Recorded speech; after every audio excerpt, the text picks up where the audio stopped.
Gaius Julius Caesar was a Roman general and statesman. A member of the First Triumvirate, Caesar led the Roman armies in the Gallic Wars before defeating his political rival Pompey in a civil war, and subsequently became dictator from 49 BC until his assassination in 44 BC. He played a critical role in the events that led to the demise of the Roman Republic, and the rise of the Roman Empire. In 60 BC, Caesar, Crassus, and Pompey formed the First Triumvirate, an informal political alliance that dominated Roman politics for several years. Their attempts to amass power as populares were opposed by the Optimates within the Roman Senate, among them Cato the Younger with the frequent support of Cicero. Caesar rose to become one of the most powerful politicians in the Roman Republic through a string of military victories in the Gallic Wars, completed by 51 BC, which greatly extended Roman territory. During this time he both invaded Britain, and built a bridge across the Rhine River. These achievements, and the support of his veteran army threatened to eclipse the standing of Pompey, who had realigned himself with the Senate after the death of Crassus in 53 BC. With the Gallic Wars concluded, the Senate ordered Caesar to step down from his military command, and return to Rome. In 49 BC, Caesar openly defied the Senate's authority by crossing the Rubicon, and marching towards Rome at the head of an army. This began Caesar's civil war, which he won, leaving him in a position of near unchallenged power and influence in 45 BC. After assuming control of government, Caesar began a program of social and governmental reforms, including the creation of the Julian calendar. He gave citizenship to many residents of far regions of the Roman Republic. He initiated land reform and support for veterans. He centralized the bureaucracy of the Republic, and was eventually proclaimed dictator for life. His populist and authoritarian reforms angered the elites, who began to conspire against him. On the Ides of March, 15th of March, 44 BC, Caesar was assassinated by a group of rebellious senators led by Brutus and Cassius, who stabbed him to death. A new series of civil wars broke out, and the constitutional government of the Republic was never fully restored. Caesar's great-nephew and adopted heir Octavian, later known as Augustus, rose to sole power after defeating his opponents in the last civil war of the Roman Republic. Octavian set about solidifying his power, and the era of the Roman Empire began. Caesar was an accomplished author and historian as well as a statesman. Much of his life is known from his own accounts of his military campaigns. Other contemporary sources include the letters and speeches of Cicero, and the historical writings of Sallust. Later biographies of Caesar by Suetonius and Plutarch are also important sources. Caesar is considered by many historians to be one of the greatest military commanders in history. His cognomen was subsequently adopted as a synonym for emperor. The title Caesar was used throughout the Roman Empire, giving rise to modern descendants such as Kaiser and Tsar. He has frequently appeared in literary and artistic works, and his political philosophy, known as Caesarism, has inspired politicians into the modern era. Gaius Julius Caesar was born into a patrician family, the gens Julia, which claimed descent from Julius, son of the legendary Trojan prince Aeneas, supposedly the son of the goddess Venus. The Julii were of Alban origin, mentioned as one of the leading Alban houses, which settled in Rome around the mid-7th century BC, following the destruction of Alba Longa. They were granted patrician status, along with other noble Alban families. The Julii also existed at an early period at Bovile, evidenced by a very ancient inscription on an altar in the theatre of that town, which speaks of their offering sacrifices according to the Leg Albana, or Alban rites. The cognomen Caesar originated, according to Pliny the Elder, with an ancestor who was born by caesarean section, from the Latin verb to cut, cadere, cis. The Historia Augusta suggests three alternative explanations: that the first Caesar had a thick head of hair, Caesares, that he had bright gray eyes, oculus Caesies, or that he killed an elephant, Caesai in Moorish, in battle. Despite their ancient pedigree, the Julii Caesares were not especially politically influential, although they had enjoyed some revival of their political fortunes in the early 1st century BC. Caesar's father, also called Gaius Julius Caesar, governed the province of Asia, and his sister Julia, Caesar's aunt, married Gaius Marius, one of the most prominent figures in the Republic. His mother, Aurelia, came from an influential family. Little is recorded of Caesar's childhood. In 85 BC, Caesar's father died suddenly, making Caesar the head of the family at the age of 16. His coming of age coincided with the civil wars of his uncle Gaius Marius, and his rival Lucius Cornelius Sulla. Both sides carried out bloody purges of their political opponents whenever they were in the ascendancy. Marius, and his ally Lucius Cornelius Cinna were in control of the city when Caesar was nominated as the new Flamen Dialis, high priest of Jupiter, and he was married to Cinna's daughter Cornelia. Following Sulla's final victory, however, Caesar's connections to the old regime made him a target for the new one.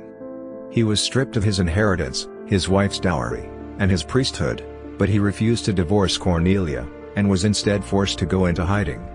The threat against him was lifted by the intervention of his mother's family, which included supporters of Sulla, and the Vestal Virgins. Sulla gave in reluctantly, and is said to have declared that he saw many a Marius in Caesar. The loss of his priesthood had allowed him to pursue a military career, as the high priest of Jupiter was not permitted to touch a horse, sleep 3 nights outside his own bed or 1 night outside Rome, or look upon an army. Caesar felt that it would be safer to be far away should Sulla change his mind, so he left Rome, and joined the army, serving under Marcus Minucius Thermus in Asia, and Servilius Isorcus in Cilicia. He served with distinction, winning the civic crown for his part in the siege of Mytilene. He went on a mission to Bithynia to secure the assistance of King Nicomedes' fleet, but he spent so long at Nicomedes' court that rumors arose of an affair with the king, which Caesar vehemently denied for the rest of his life. Hearing of Sulla's death in 78 BC, Caesar felt safe enough to return to Rome. He lacked means since his inheritance was confiscated, but he acquired a modest house in Subura, a lower-class neighborhood of Rome. He turned to legal advocacy, and became known for his exceptional oratory accompanied by impassioned gestures, and a high-pitched voice, and ruthless prosecution of former governors notorious for extortion and corruption.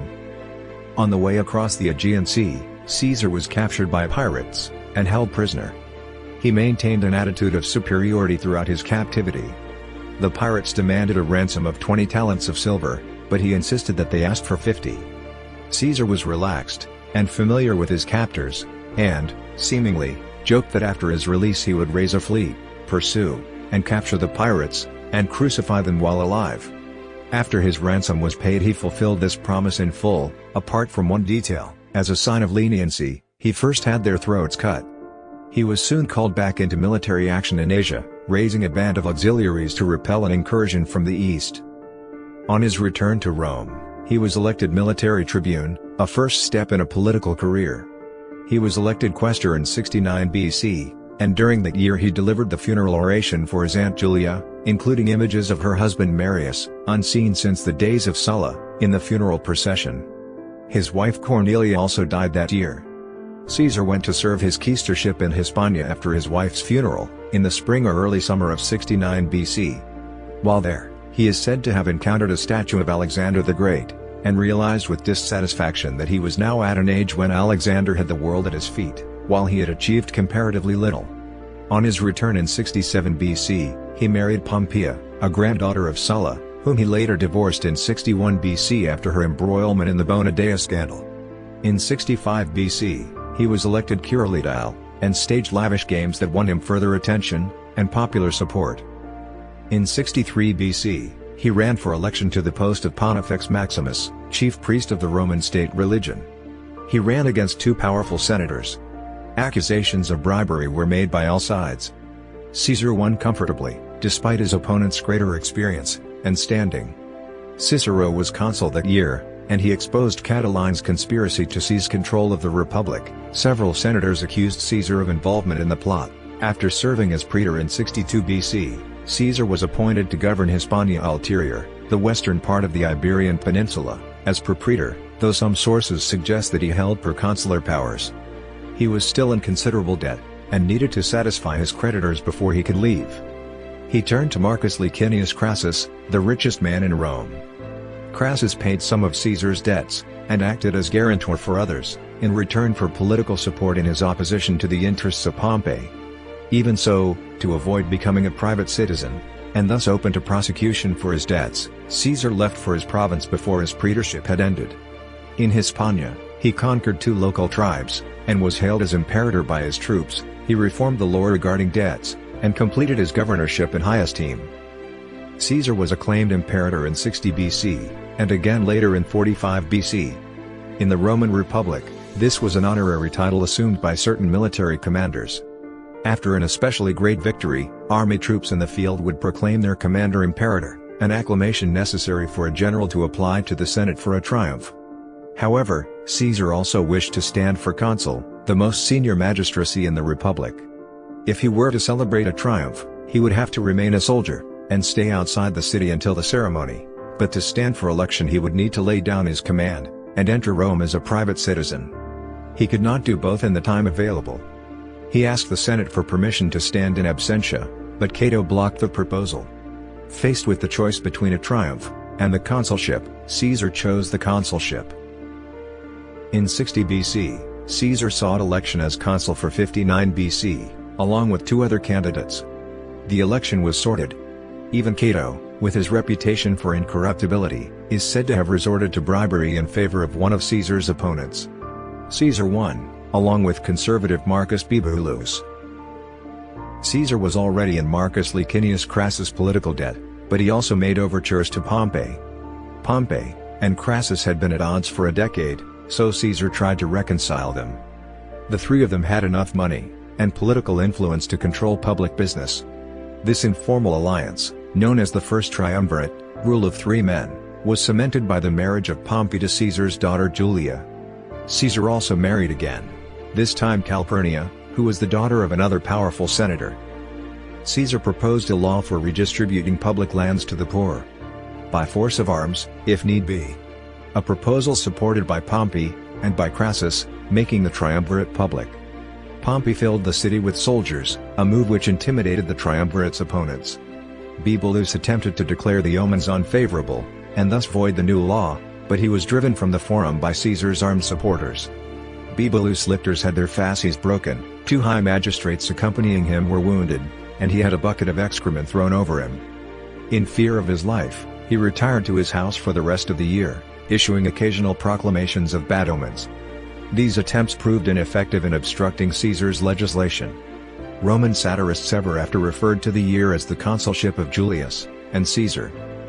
When Caesar was first elected, the aristocracy tried to limit his future power by allotting the woods and pastures of Italy, rather than the governorship of a province, as his military command duty after his year in office was over.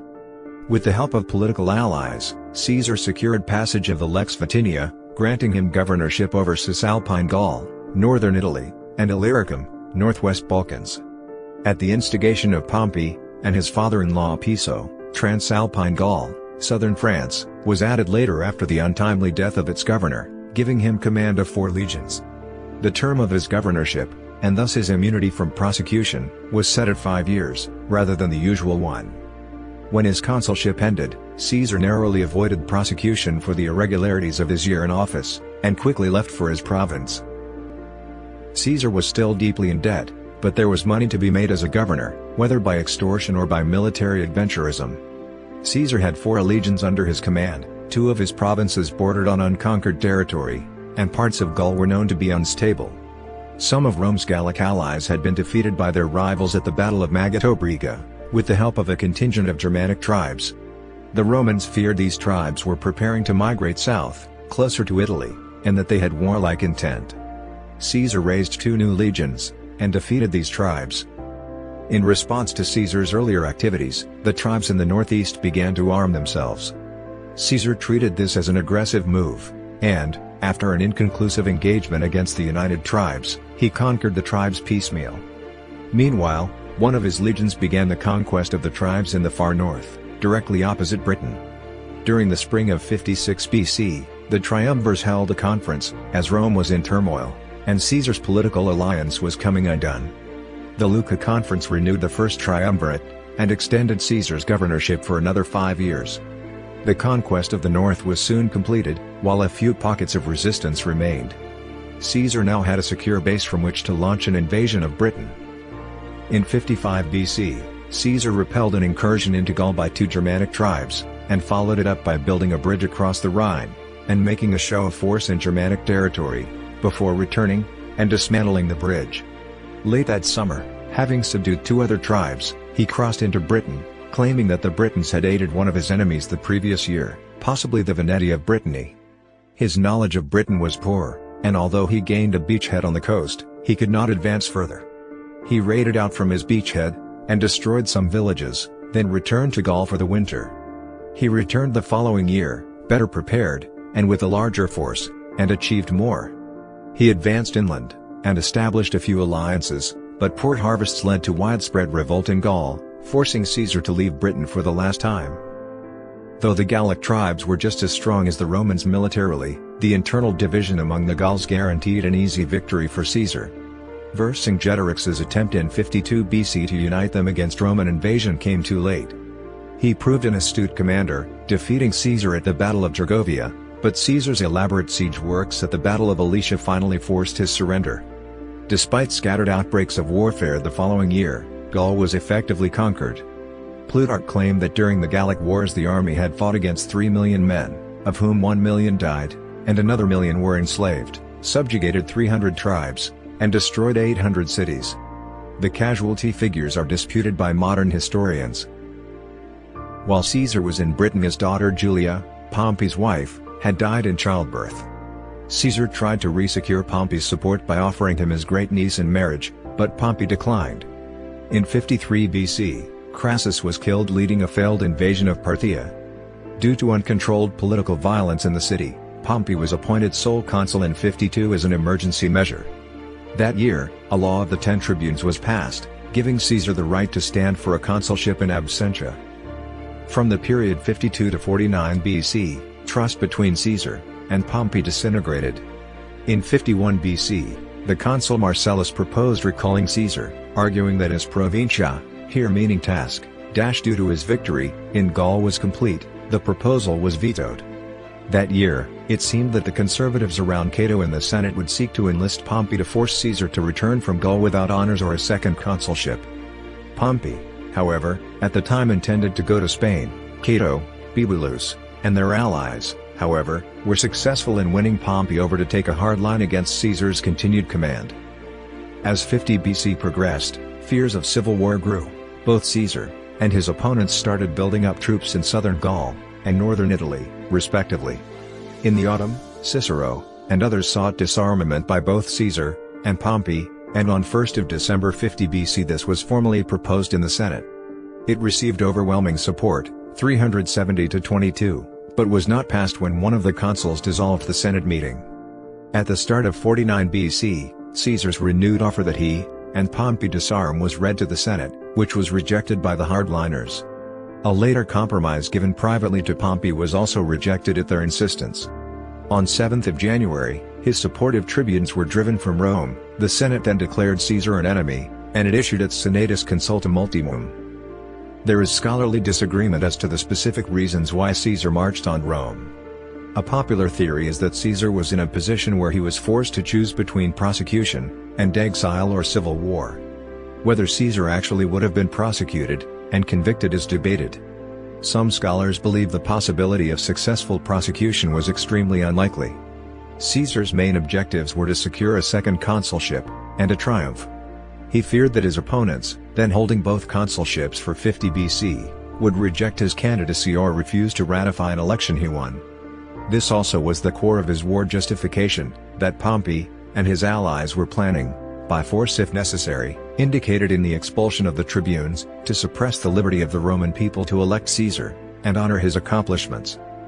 Around 10th or 11th of January 49 BC, in response to the Senate's final decree, Caesar crossed the Rubicon, the river defining the northern boundary of Italy, with a single legion, the Legio XIII Gemina, and ignited civil war. Upon crossing the Rubicon, Caesar, according to Plutarch and Suetonius, is supposed to have quoted the Athenian playwright Menander. In Greek, the die is cast. Erasmus, however, notes that the more accurate Latin translation of the Greek imperative mood would be eleia iacta esto, let the die be cast. Pompey and many senators fled south, believing that Caesar was marching quickly for Rome.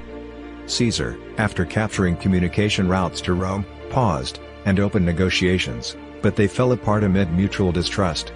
Caesar responded by advancing south, seeking to capture Pompey to force a conference. Pompey escaped Italy from Brundisium before Caesar could capture him. Heading for Hispania, Caesar left Italy under the control of Mark Antony. After an astonishing 27-day march, Caesar defeated Pompey's lieutenants, then returned east, to challenge Pompey in Illyria. where, on 10th of July 48 BC in the Battle of Dyrrhachium, Caesar barely avoided a catastrophic defeat. In an exceedingly short engagement later that year, he decisively defeated Pompey at Pharsalus, Greece, on 9th of August 48 BC. In Rome, Caesar was appointed dictator, with Antony as his master of the horse, second in command. Caesar presided over his own election to a second consulship, and then, after 11 days, resigned this dictatorship. Caesar pursued Pompey to Egypt, arriving soon after Pompey was assassinated. There, Caesar was presented with Pompey's severed head and seal ring, and received them with tears. He had Pompey's assassins put to death. Caesar then became involved with an Egyptian civil war between the child pharaoh Ptolemy XIII Theos Philopator, and Cleopatra, his sister, wife, and co-regent queen. Perhaps as a result of the pharaoh's role in Pompey's murder, Caesar sided with Cleopatra. He withstood the siege of Alexandria, and later he defeated the pharaoh's forces at the Battle of the Nile in 47 BC, installing Cleopatra as ruler. Caesar and Cleopatra celebrated their victory with a triumphal procession on the Nile in the spring of 47 BC. The royal barge was accompanied by 400 additional ships, and Caesar was introduced to the luxurious lifestyle of the Egyptian pharaohs. Caesar and Cleopatra were not married. Caesar continued his relationship with Cleopatra throughout his last marriage. In Roman eyes, this did not constitute adultery, and probably fathered a son called Caesarion. Cleopatra visited Rome on more than one occasion, residing in Caesar's villa just outside Rome across the Tiber. Late in 48 BC, Caesar was again appointed dictator, with a term of 1 year. After spending the first months of 47 BC in Egypt, Caesar went to the Middle East, where he annihilated the king of Pontus. His victory was so swift and complete that he mocked Pompey's previous victories over such poor enemies. On his way to Pontus, Caesar visited Tarsus from 27th to 29th of May 47 BC, where he met enthusiastic support, but where, according to Cicero, Cassius was planning to kill him at this point. Thence, he proceeded to Africa to deal with the remnants of Pompey's senatorial supporters.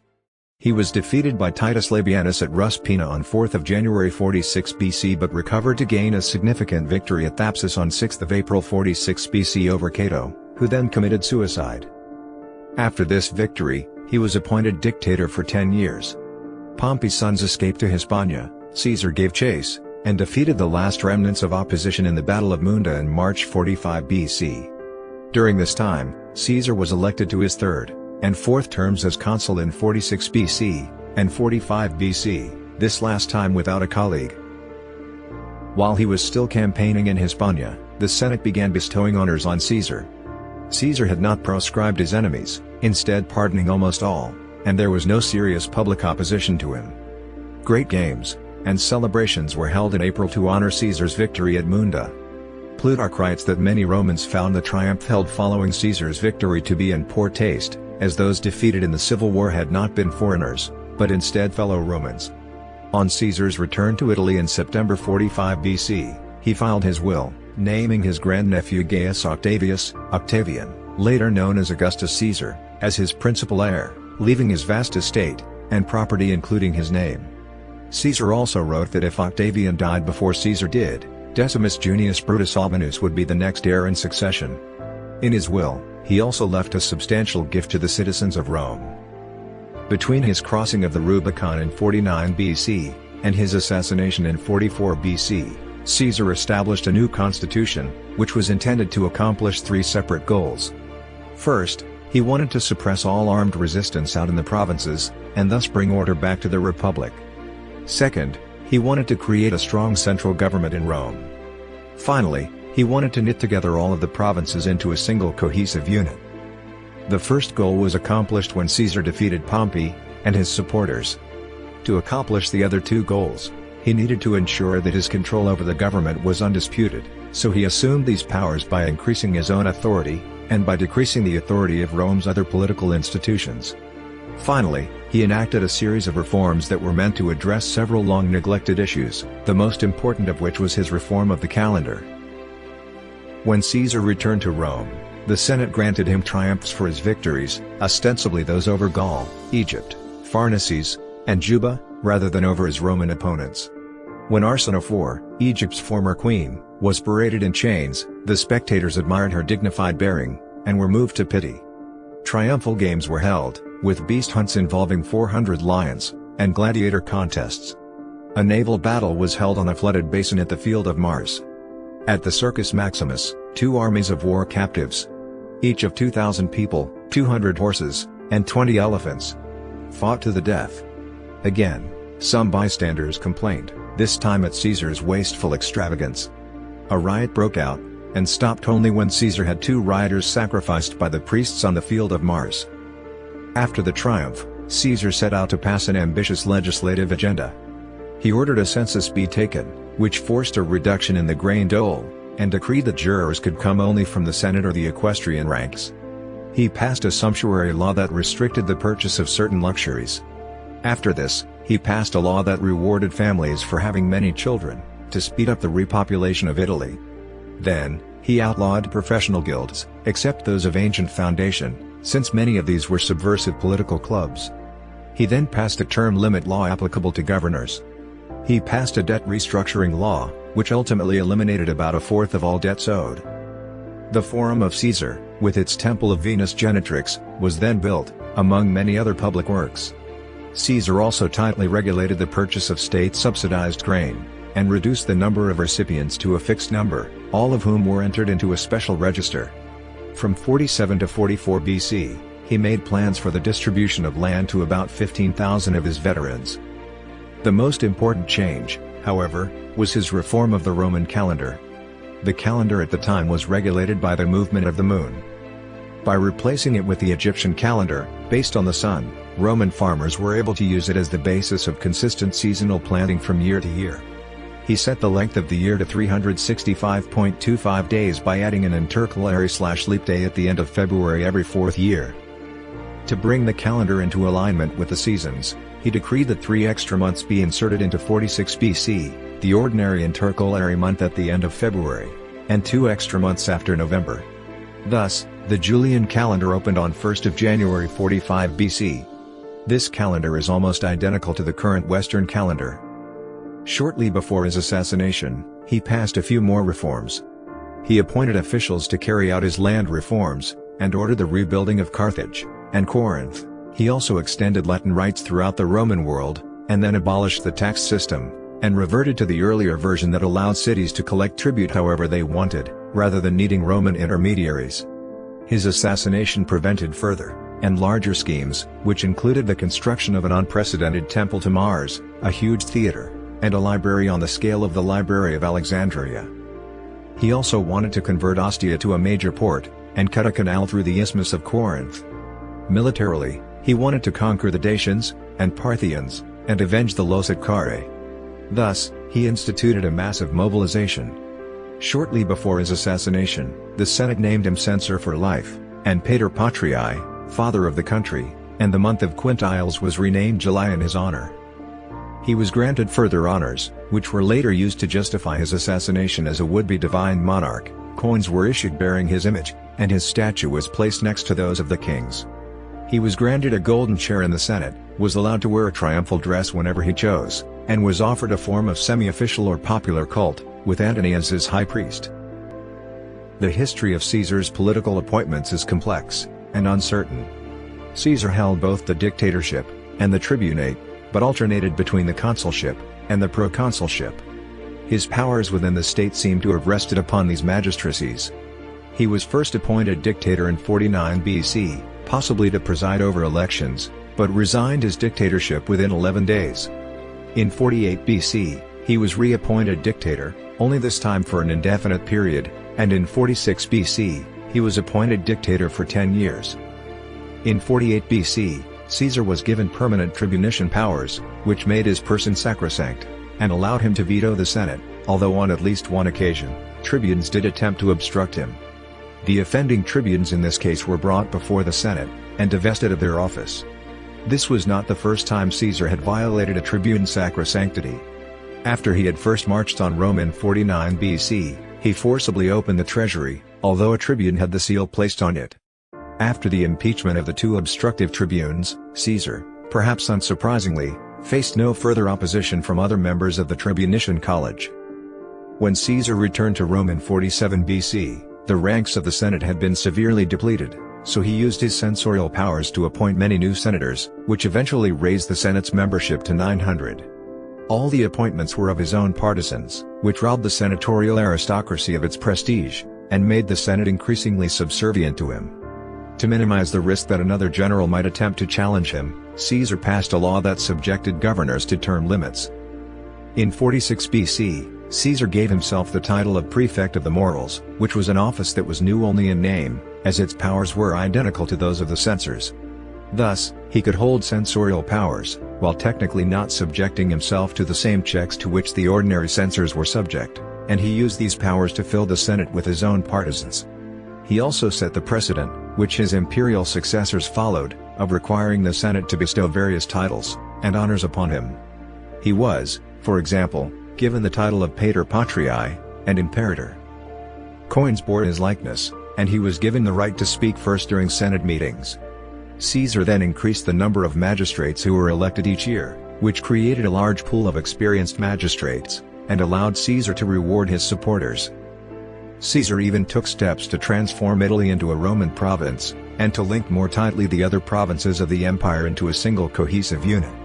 This process, of fusing the entire Roman Empire into a single unit, rather than maintaining it as a network of unequal principalities, would ultimately be completed by Caesar's successor, the Emperor Augustus. In October 45 BC, Caesar resigned his position as sole consul, and facilitated the election of 2 successors for the remainder of the year, which theoretically restored the ordinary consulship, since the constitution did not recognize a single consul without a colleague. In February 44 BC, 1 month before his assassination, he was appointed dictator in perpetuity. Under Caesar, a significant amount of authority was vested in his lieutenants, mostly because Caesar was frequently out of Italy.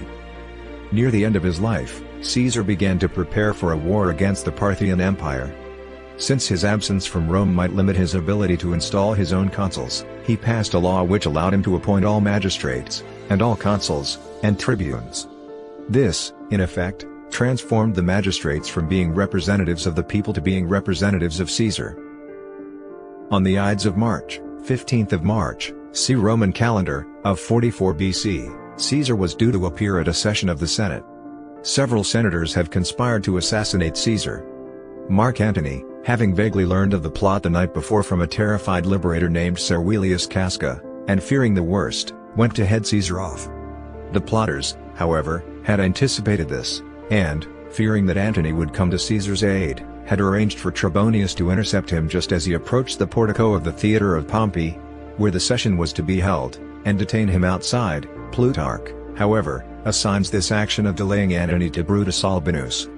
When he heard the commotion from the Senate chamber, Antony fled. According to Plutarch, as Caesar arrived at the Senate, Tullius Cimber presented him with a petition to recall his exiled brother. The other conspirators crowded round to offer support. Both Plutarch and Suetonius say that Caesar waved him away, but Cimber grabbed his shoulders, and pulled down Caesar's toga. Caesar then cried to Cimber, "Why, this is violence. Iste quidem vicest." Casca simultaneously produced his dagger, and made a glancing thrust at Caesar's neck. Caesar turned around quickly, and caught Casca by the arm. According to Plutarch, he said in Latin, "Casca, you villain, what are you doing?" Casca, frightened, shouted, "Help, brother!" In Greek, Adelph, Bethei.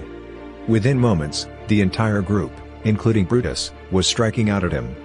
Caesar attempted to get away, but, blinded by blood, he tripped, and fell. The men continued stabbing him as he lay defenseless on the lower steps of the portico.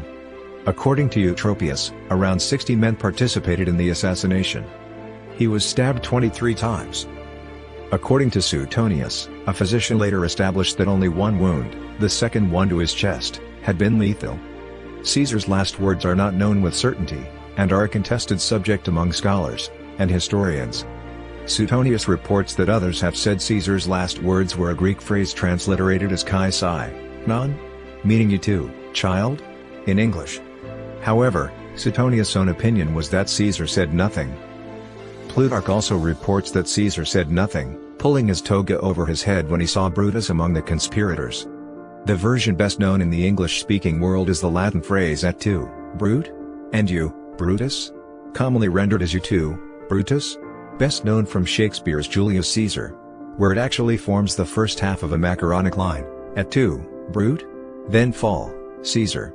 This version was already popular when the play was written, as it appears in Richard Eade's Latin play Caesar Interfectus of 1582, and the True Tragedy of Richard Duke of York and etc., of 1595. Shakespeare's source work for other plays. According to Plutarch, after the assassination, Brutus stepped forward as if to say something to his fellow senators. They, however, fled the building. Brutus and his companions then marched to the Capitol while crying out to their beloved city, "People of Rome, we are once again free." They were met with silence, as the citizens of Rome had locked themselves inside their houses as soon as the rumor of what had taken place had begun to spread. Caesar's dead body lay where it fell on the Senate floor for nearly 3 hours before other officials arrived to remove it. Caesar's body was cremated. A crowd that had gathered at the cremation started a fire, which badly damaged the Forum and neighboring buildings. On the site of his cremation, the Temple of Caesar was erected a few years later, at the east side of the main square of the Roman Forum. Only its altar now remains.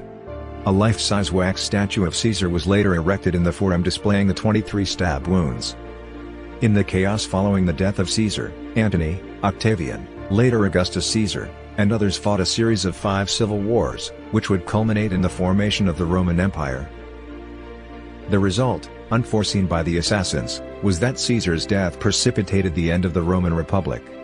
The Roman middle and lower classes, with whom Caesar was immensely popular, and had been since before Gaul, became enraged that a small group of aristocrats had killed their champion.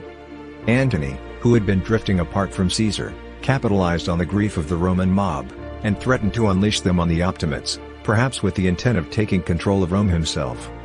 To his surprise and chagrin, Caesar had named his grandnephew Gaius Octavius his sole heir, bequeathing him the immensely potent Caesar name, and making him one of the wealthiest citizens in the Republic. The crowd at the funeral boiled over, throwing dry branches, furniture, and even clothing onto Caesar's funeral pyre, causing the flames to spin out of control, seriously damaging the Forum. The mob then attacked the houses of Brutus and Cassius, where they were repelled only with considerable difficulty, ultimately providing the spark for the civil war, fulfilling at least in part Antony's threat against the aristocrats. Antony did not foresee the ultimate outcome of the next series of civil wars, particularly with regard to Caesar's adopted heir. Octavian, aged only 18 when Caesar died, proved to have considerable political skills, and while Antony dealt with Decimus Brutus in the first round of the new civil wars, Octavian consolidated his tenuous position. To combat Brutus and Cassius, who were massing an enormous army in Greece, Antony needed soldiers, the cash from Caesar's war chests, and the legitimacy that Caesar's name would provide for any action he took against them. With the passage of the Lex Datia on 27 November 43 BC, the Second Triumvirate was officially formed, composed of Antony, Octavian, and Caesar's loyal cavalry commander Lepidus. It formally deified Caesar as Divus Julius in 42 BC, and Caesar Octavian henceforth became Divi Filius, son of the divine. Because Caesar's clemency had resulted in his murder, the Second Triumvirate reinstated the practice of proscription. It engaged in the legally sanctioned killing of a large number of its opponents to secure funding for its 45 legions in the Second Civil War against Brutus and Cassius. Antony and Octavian defeated them at Philippi. Afterward, Antony formed an alliance with Caesar's lover, Cleopatra, intending to use the fabulously wealthy Egypt as a base to dominate Rome. A third civil war broke out between Octavian on one hand, and Antony and Cleopatra on the other. This final civil war, culminating in the latter's defeat at Actium in 31 BC, and suicide in Egypt in 30 BC, resulted in the permanent ascendancy of Octavian, who became the first Roman emperor, under the name Caesar Augustus, a name conveying religious, rather than political, authority. Julius Caesar had been preparing to invade Parthia and Scythia, and then march back to Germania through Eastern Europe. These plans were thwarted by his assassination. His successors did attempt the conquests of Parthia and Germania, but without lasting results. Julius Caesar was the first historical Roman to be officially deified. He was posthumously granted the title Divus Julius, the divine/deified Julius, by decree of the Roman Senate on 1 January 42 BC. The appearance of a comet during games in his honor was taken as confirmation of his divinity. Though his temple was not dedicated until after his death, he may have received divine honors during his lifetime, and shortly before his assassination, Antony had been appointed as his flamen, priest. Both Octavian and Antony promoted the cult of Gaius Julius. After the death of Caesar, Octavian, as the adoptive son of Caesar, assumed the title of Divi Filius, son of the divine.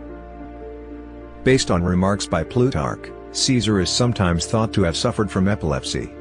Modern scholarship is sharply divided on the subject, and some scholars believe that he was plagued by malaria, particularly during the sullen proscriptions of the 80s BC. Other scholars contend his epileptic seizures were due to a parasitic infection in the brain by a tapeworm. Caesar had 4 documented episodes of what may have been complex partial seizures. He may additionally have had absence seizures in his youth.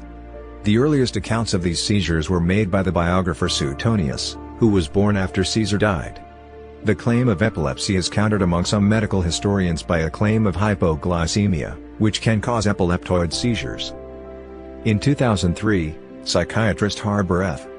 Hodder published what he termed as the Caesar complex theory, arguing that Caesar was a sufferer of temporal lobe epilepsy, and the debilitating symptoms of the condition were a factor in Caesar's conscious decision to forego personal safety in the days leading up to his assassination. A line from Shakespeare has sometimes been taken to mean that he was deaf in one ear, "Come on my right hand, for this ear is deaf." No classical source mentions hearing impairment in connection with Caesar.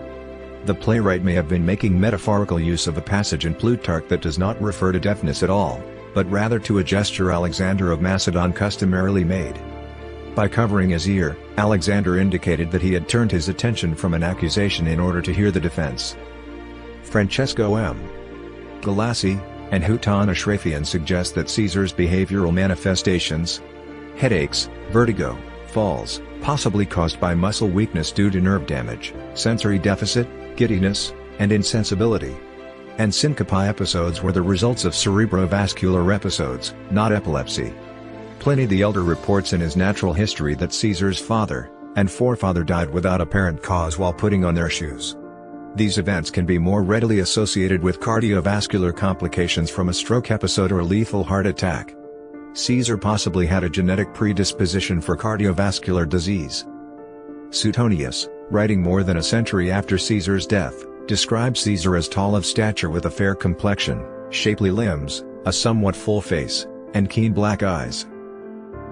Using the Latin alphabet of the period, which lacked the letters J and U, Caesar's name would be rendered Gaius Julius Caesar. The form Caves is also attested, using the older Roman representation of G by C.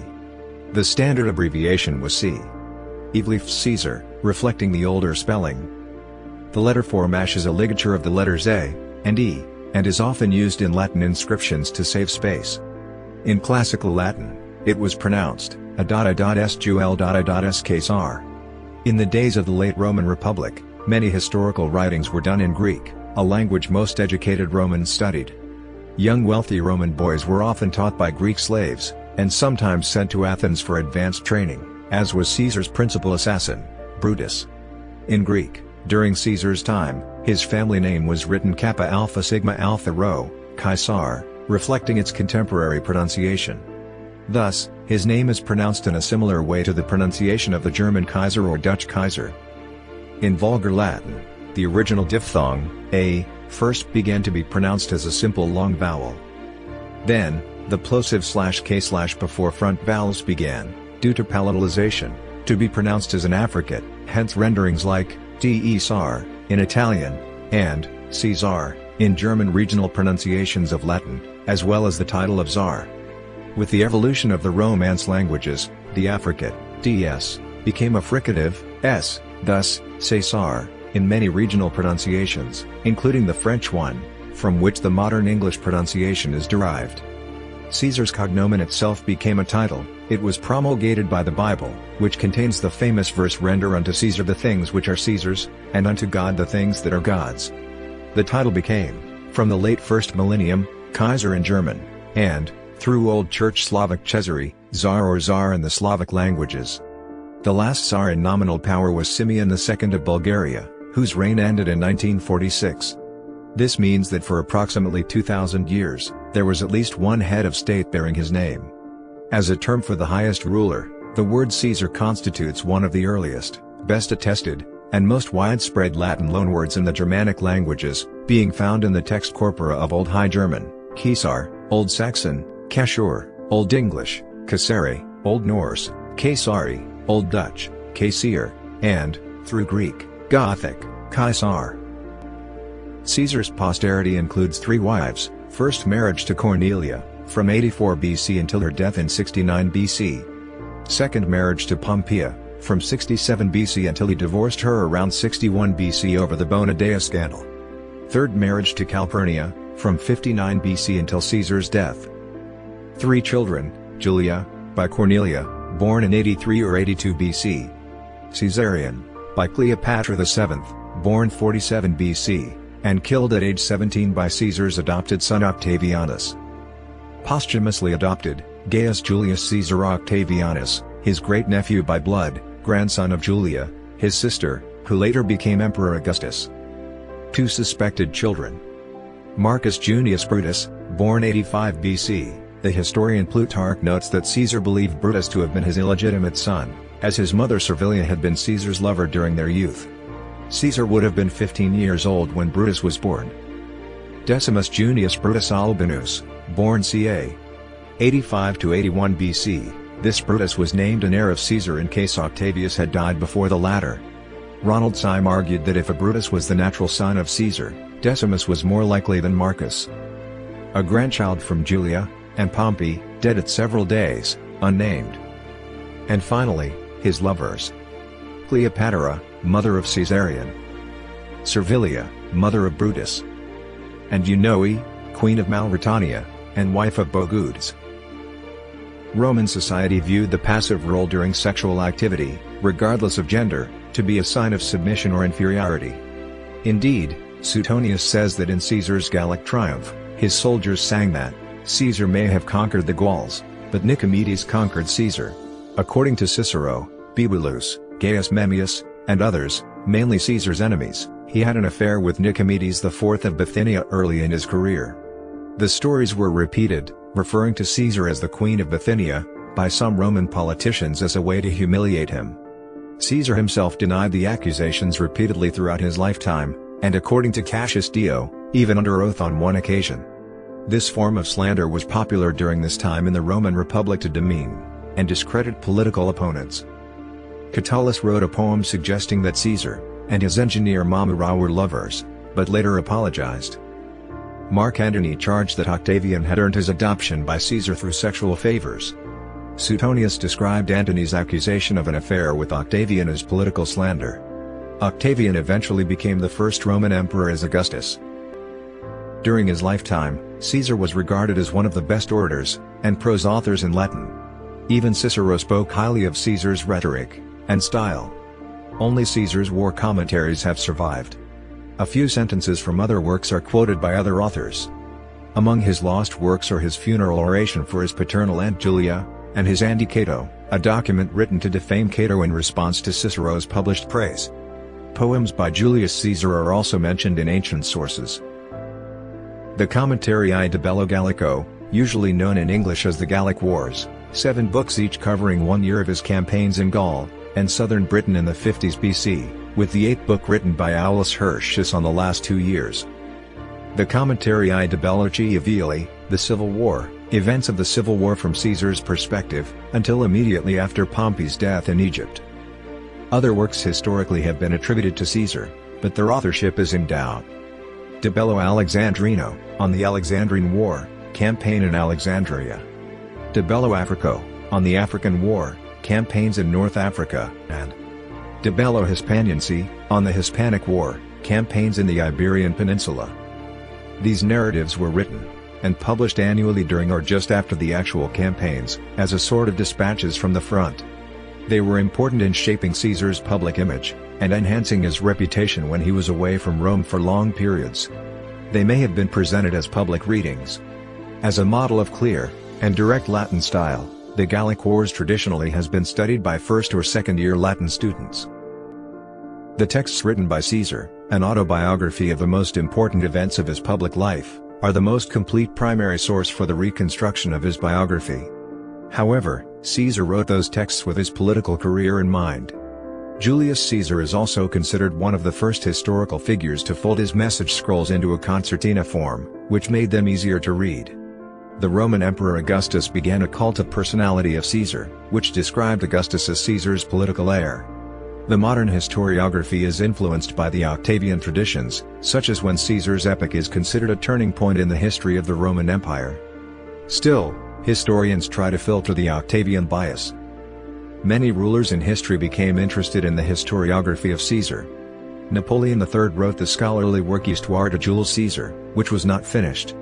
The second volume listed previous rulers interested in the topic. Charles VIII ordered a monk to prepare a translation of the Gallic Wars in 1480. Charles V ordered a topographic study in France, to place the Gallic Wars in context, which created 40 high-quality maps of the conflict. The contemporary Ottoman Sultan Suleiman the Magnificent catalogued the surviving editions of the commentaries, and translated them to Turkish language. Henry IV, and Louis XIII of France translated the first two commentaries, and the last two respectively. Louis XIV retranslated the first one afterwards. Julius Caesar is seen as the main example of Caesarism, a form of political rule led by a charismatic strongman whose rule is based upon a cult of personality, whose rationale is the need to rule by force, establishing a violent social order, and being a regime involving prominence of the military in the government. Other people in history, such as the French Napoleon Bonaparte, and the Italian Benito Mussolini, have defined themselves as Caesarists. Bonaparte did not focus only on Caesar's military career but also on his relation with the masses, a predecessor to populism. The word is also used in a pejorative manner by critics of this type of political rule.